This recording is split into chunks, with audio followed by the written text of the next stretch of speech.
नमस्कार दोस्तों, आप सब लोगों का फिर से स्वागत है आपके अपने चैनल कहानी मंत्रा में, जहाँ होती हैं अनोखी कहानियाँ। गहरे जंगल में एक विशाल और शक्तिशाली हाथी रहता था। उसकी ताकत और भारी शरीर के कारण जंगल के सभी छोटे जानवर उससे डरते थे। हाथी को अपनी शक्ति पर बहुत घमंड था। वह अक्सर छोटे जानवरों का मजाक उड़ाता और उन्हें तुच्छ समझता। हाथी अपने आप को जंगल का राजा समझता था और सबको यही दिखाता भी था। एक पुराने बरगद के पेड़ पर एक छोटा सा कबूतर अपने परिवार के साथ रहता था। वह बहुत चतुर और समझदार था। एक दिन हाथी नदी में पानी पीकर आ रहा था। तभी उसने कबूतर को देखा। हाथी ने हंसते हुए कहा, तुम जैसे नन्हे पक्षी मेरी तुलना में कुछ भी नहीं हो। अगर मैं चाहूं तो एक झटके में तुम्हारा घोंसला गिरा सकता हूं। कबूतर ने शांत भाव से कहा, तुम्हारी ताकत जरूर बड़ी है, लेकिन केवल शक्ति ही सब कुछ नहीं होती। हाथी ने हंसकर कहा, तुम जैसे छोटे जीव मुझे सीख दोगे? मैं इस जंगल का राजा हूँ। मेरी ताकत के सामने कोई नहीं टिक सकता।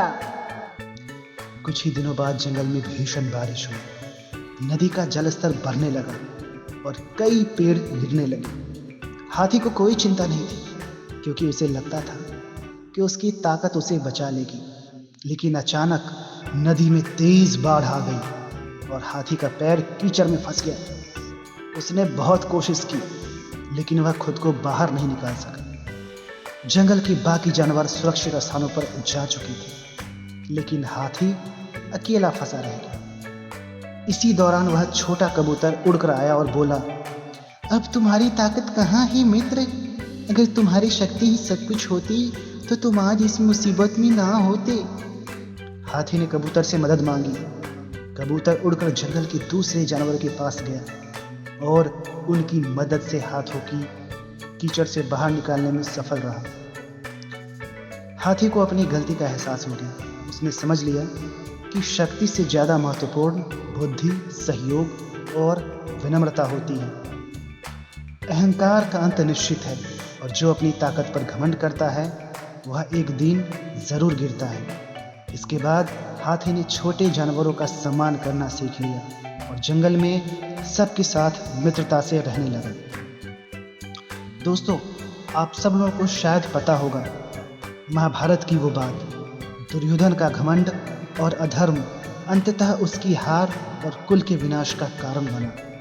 अहंकार और अधर्म का अंत निश्चित है। दोस्तों, एक बात हमेशा याद रखना, अहंकार हमें अकेला कर देता है, जबकि विनम्रता हमें सच्चे साथी और सफलता की ओर ले जाती है।